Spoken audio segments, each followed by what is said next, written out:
folks, welcome to flute. Today we're going to be continuing our tips series with our first tip for Native American flute. If you missed the first tip on ukulele, the term tip stands for theory into practice.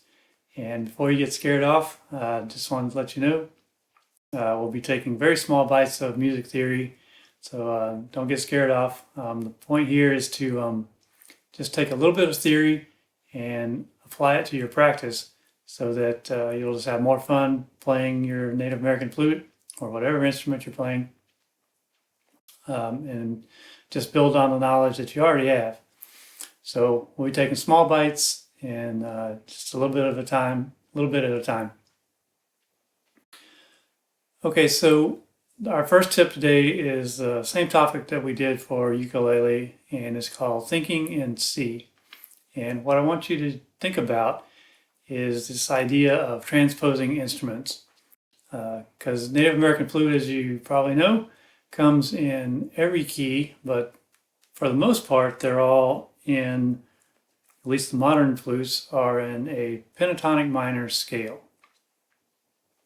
So what that means is when you start out learning the Native American flute, you'll be taught that there are 5 tones, right? Pentatonic, it's 5 tones in the scale. And what I'm going to encourage you to do is that regardless of what flute you have, and you may have many in your collection, but to think of those all as if they're just one flute. So what I've got here is a key, flute in the key of mid A, A4. And so for our first tip today, we're just going to learn the names of the notes, those 5 notes in the A minor pentatonic scale. And you probably already know these, at least the sound of them, but we'll just play them and we'll say the notes. So lowest note is A. The next note up, C. Then D. E. G. And then the high A, or the octave A.